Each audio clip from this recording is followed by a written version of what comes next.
بسم اللہ الرحمن الرحیم۔ السلام علیکم۔ حضرت جنید بغدادی رحمۃ اللہ نے ایک مرتبہ دل میں خیال کیا کہ اگر شیطان سے ملاقات ہو جائے تو ایک سوال کروں گا، اور انہوں نے ایک دن اللہ سے دعا بھی کر دی کہ اے اللہ، کبھی شیطان سے ملاقات کرا دی تاکہ اس سے سوال کر لو۔ ایک دن نماز پڑھ کر مسجد کے باہر نکلے تو ایک بوڑھا آدمی جھک کر سلام کرنے لگا۔ حضرت جنید بغدادی نے اس کو دیکھ کر کہا کہ کون ہو تم؟ کہنے لگا میں وہی ہوں جس سے ملنے کی آپ کو آرزو اور تمنا تھی۔ حضرت سمجھ گئے کہ یہ اصل میں شیطان ہے۔ شیطان نے کہا کہ آپ مجھ سے کیوں ملنا چاہتے تھے؟ حضرت جنید بغدادی نے کہا کہ میرے ذہن میں تیرے متعلق ایک سوال ہے کہ جب اللہ تعالیٰ نے تجھے حضرت آدم علیہ السلام کو سجدہ کرنے کا حکم دیا تو میری سمجھ میں نہیں آتا کہ آخر تجھے کس چیز نے اللہ کے حکم کی تعمیل سے منع کیا؟ کیوں تو نے سجدہ نہیں کیا؟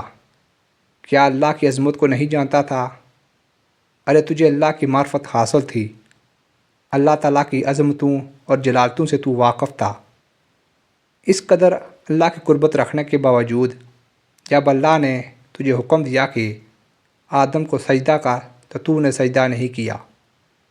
اس پر شیطان نے جواب دیا کہ جنید، آپ جیسا توحید پرست آدمی اور یہ مشرکانہ سوال، آپ جیسا توحید پرست ایک اللہ کو ماننے والا، ایک اللہ کی عبادت کرنے والا، اور آپ کے ذہن میں آ رہا ہے مشرکانہ سوال کہ میں نے غیر اللہ کو سجدہ کیوں نہیں کیا؟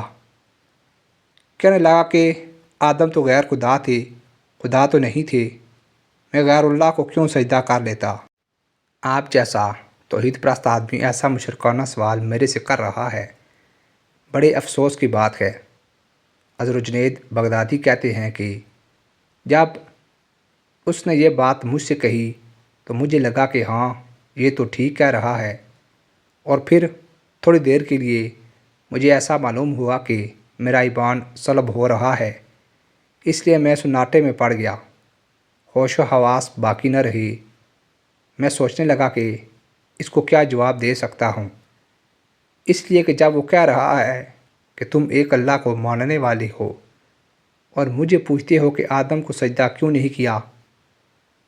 حضرت جنید کہتے ہیں کہ میرے ذہن میں جواب نہیں آیا، فوراً اللہ کی طرف سے الہام ہوا اور مجھ سے کہا گیا کہ اس سے پوچھو کہ حکم دینے والا کون تھا۔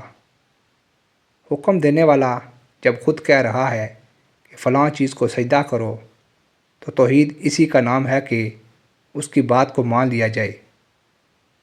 حضرت جنید رحمۃ اللہ کہتے ہیں کہ اس الہام کے بعد میرا ایمان برقرار ہوا، ورنہ تو مجھے ایسا معلوم ہوا کہ میرے ایمان میں تزلزل پیدا ہو گیا ہے۔ یہ ہے شیطان کی مکاری اور یاری، نہ ولیوں کو چھوڑا، نہ غوث کتب ابدال کو چھوڑا، نہ انبیاء اکرام علیہم السلام کو چھوڑا۔ غور کرو کہ شیطان باتوں کو اور چیزوں کو کس طرح مزین کرتا ہے اور گمراہ کرنے کی کوشش کرتا ہے۔ اس کا ذرا اندازہ اس واقعے سے آپ کر لیجئے۔ اس لیے کبھی بھی شیطان سے بے فکر نہیں ہونا چاہیے۔ شیطان کی عیاری اور مکاری سے بسا اوقات انسان بے ایمان ہو جاتا ہے، لیکن اسے خبر نہیں رہتی کہ میں بے ایمان ہو گیا ہوں۔ شیطان کفر کو مزین کر دیتا ہے۔